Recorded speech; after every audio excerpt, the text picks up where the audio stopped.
Hi, it's Adam with Small Town Machine Shop.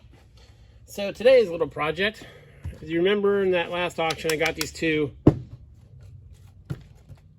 Milwaukee 2-inch die grinders. This one is missing the cord, and this one is missing the end of the cord. Now they show up that way at the auction a lot. One person explained to me that before they auction stuff off, they disable it in some way by disconnecting stuff or cutting the cord off it. So I'm hoping that's the case. What I'm not hoping is the cord was worth more to them than the tool was. So they both spin. This one sounds a little drier or warm than this one does. So we'll start with this guy, I think. So what we'll do, I'm going to try to set the camera up a little better for this. I'd like to do an overhead thing, and I need to figure out some kind of post and stuff to do that.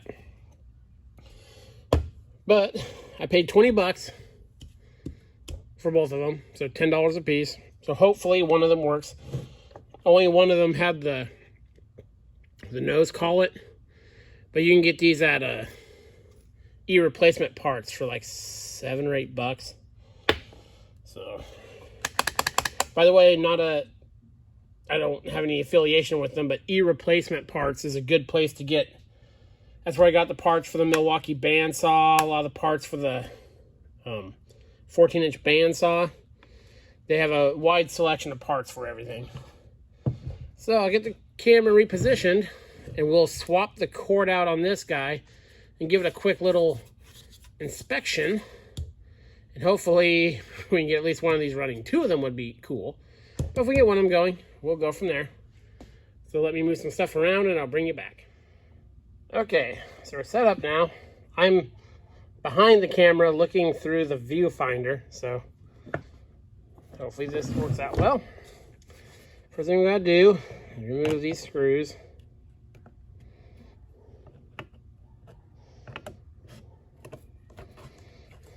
Come on.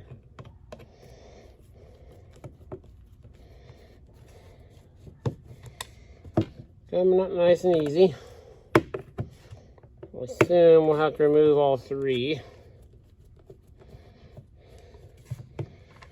Then we'll get a look at our cord in there.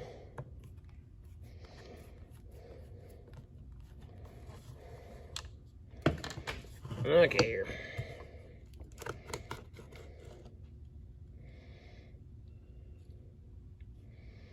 Okay.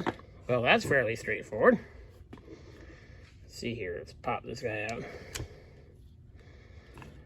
It's got a 2-wire cord. So this is the switch. Oh yeah. Switch. It pushes through and activates this. Okay, so we got our one wire goes to here. The other wire goes to here. Oh, well, I just pulled that out. So we'll take a look at that while it's out. There's a brush holder. Not very much wear on there.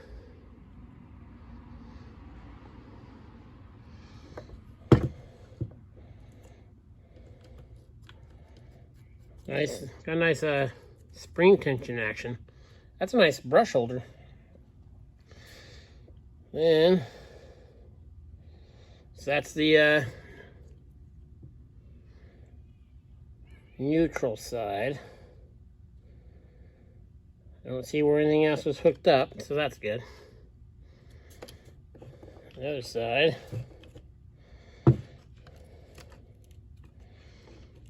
How's this kind of setup? I pulled that wire out, so hopefully that doesn't become an issue. That just sits down in there. So the commutator stuff doesn't look bad. There's not a lot of play in it one way or the other. Whinnies don't look burned. You know what? We have it apart. Let's go ahead and take the rest of it apart.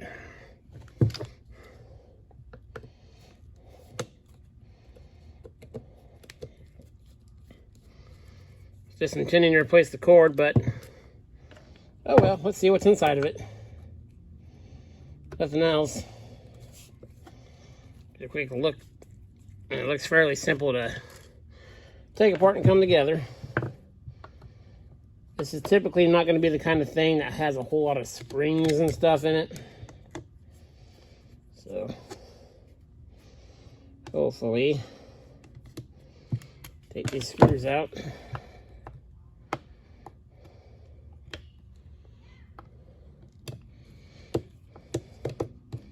Yeah, as I'm taking this screw out, I think it's kind of coming apart.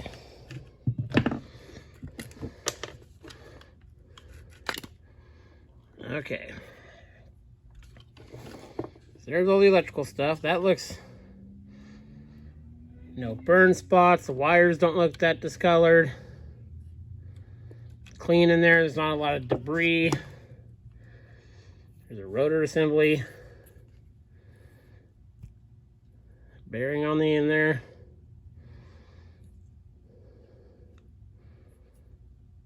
Don't see any brakes. It's got that coating on it. Try to see very heavily balanced motor. I'm sure this thing really spins. Looks like balanced with some kind of grinding wheel almost from that profile. Looks nice and clean inside. Fan. There's the head part, which I'm not really interested in taking that apart. So yeah, just a little. I'll brighten these up just a little bit. The black's just the graphite from the brushes. So, back in here, yeah. Very clean looking. I'll blow it out and all that. So, get this guy back in here. I'm not going to look at the other one to see how this was indexed in there. I don't think it matters, but I want to make sure it goes in the way it came out. So I get that back in there. I'm going to the electrical connectors here are these push ones. So I go over to my electrical supply stuff and see if I have any of these. Because I'd rather not, if I don't have to, I don't want to just add another, wire nut in there. There may not be room for that to begin with. So let me get to that and I'll bring you back. Okay, so got the cord back on her. Got one of these outlets, plugs this on for now. I use these for the only time I ever use these ones, is really cheap ones, is for testing before I put a nice plug on in a new cord. I want to make sure it works. So plug this guy in. And let's see what we get. Make sure the cord's out of the way here.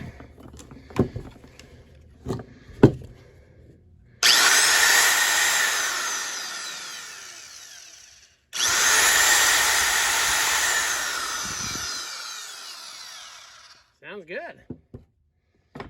Unplug it. So yeah, that'd be nice. I'll clean this stuff up, put the collet back on it. I'll order another collet just because. So in case, I like to have spares for some of this stuff. I'll check the other guy another day and see if it's going, but yeah. Now I don't do a lot of die grinding. With the little stones and stuff like that. It says this is a 2-inch die grinder, 21,000 RPM, 4.5 amp. So I'm sure this will be useful. This is this surface rust, that'll come off. There was this like glue stuff on it when I first got it. So yeah. That's the repair to the Milwaukee 2-inch grinder and a little view of what's inside of it. This is Adam, Small Town Machine Shop. Please comment, like, and subscribe, and thanks for watching.